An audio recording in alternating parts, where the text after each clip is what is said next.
ক্রিসমাসের সময় বৌবারাক্স গেছেন কখনো? আজকে আমাদের একটা অনোখী এক্সপিরিয়েন্স হলো। বৌবারাক্স বর্ণাঢ্য বড়দিনের উদযাপনের জন্য আজ বিখ্যাত।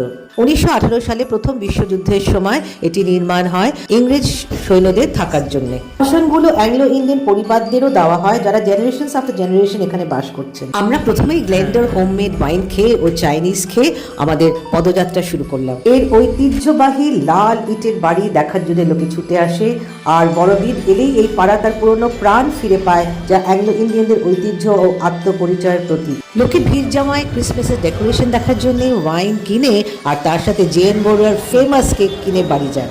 মানুষের কি অসীম ধৈর্য, 200 জন 2 ঘন্টা লাইন দিয়ে দাঁড়িয়ে জেএন বড়ুয়া থেকে কেক কিনে বাড়ি যাচ্ছে। কিরকম বিক্রি? হ্যাঁ, সারা বছর না, এটা এখনকার জন্য। সারা বছর বিক্রি মানে ফেব্রুয়ারি মাস পর্যন্ত আপনি সব সময় পাবেন। আচ্ছা, মার্চ মাস পড়ে গেলে ছানা কেক আমরা বানাই না, নষ্ট হয়ে যায়। আর যেটা ছানার কেক, জানতে পারলাম জেএন বড়ুয়ার ছানার কেক হচ্ছে সবচেয়ে প্রসিদ্ধ। হবেই বা না কেন, মোটে 430 টাকায় পাওয়া যাচ্ছে 1 পাউন্ড ছানার কেক। হ্যাঁ, ঠিকই ধরেছেন, আজকে আমাদের রেসিপি হচ্ছে রাগি আটা দিয়ে ছানার। 1 লিটার দুধ কেটে 100 গ্রাম ছানা হলো, সেটা খুব ভালো করে ঠেসে বেঁধে নিলাম। এই ছানার কেক করতে লাগছে 1 কাপ রাগি আটা, তার সাথে উঁচু 1 চামচ বেকিং পাউডার খুব ভালো করে মিক্স করে নিলাম, 1/2 চা চামচ বেকিং সোডা। এখানে হাত লাগাতে বাধ্যই হচ্ছে, কারণ ছানার ডালাগুলো ভালো করে ভেঙে দিতে হচ্ছে। খুব ভালো করে ঠেসে ঠেসে হাত দিয়ে মাখতে হয়, ফোর্ক বা চামচের কাজ চলে না। তার সাথে নিলাম 2টো ডিম এবং খুব ভালো করে এবার বিটার দিয়ে বিট করে নিলাম।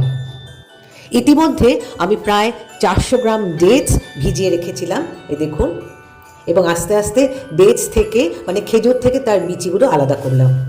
এবার গ্রাইন্ডারে দিয়ে ভালো করে ব্লেন্ড করে নিলাম, এবং একটু বারবার করতে হয় যাতে খেজুরের খোসাগুলো ভালো করে মসৃণ হয়ে যায়। তার সাথে আমরা অ্যাড করলাম মধু, আর একবার ভালো করে বিট করে নিলাম।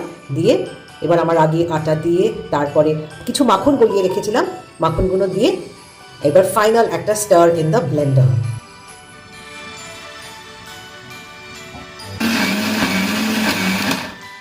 একটা বেকিং মোল্ডকে একটু গ্রিস করে ময়দা ছড়িয়ে রেখেছিলাম, ময়দা না, রাগি ছড়িয়ে রেখেছিলাম। বা তারপরে সমস্ত মিশ্রণটা ঢেলে দিলাম। ইন দ্য মিন টাইম কিছু ড্রাই ফ্রুটস চপ করে রেখেছিলাম, সেগুলো সব এবার মিক্স করে দিলাম। দিয়ে 180 ডিগ্রি সেন্টিগ্রেডে ওটিজিতে বসিয়ে দিলাম ফর হাফ অ্যান আওয়ার। অবশ্যই একটা রড বা কাঠি ঢুকিয়ে দেখে নিতে হবে তার গায়ে কিছু লেগে আছে নাকি, তার মানে এটা আনকুক, তখন আরেকবার একটু ওটিজিতে দিতে হবে। কেক হয়ে যাওয়ার পর কিছুটা রেস্টিং টাইম রেখে দিলাম, তারপরে ঠান্ডা হলে পরে একটা থালার মধ্যে ঢেলে নিলাম, আনমোল্ড করলাম। কি একটা লাইক সাবস্ক্রাইব বানতা হ্যায় না?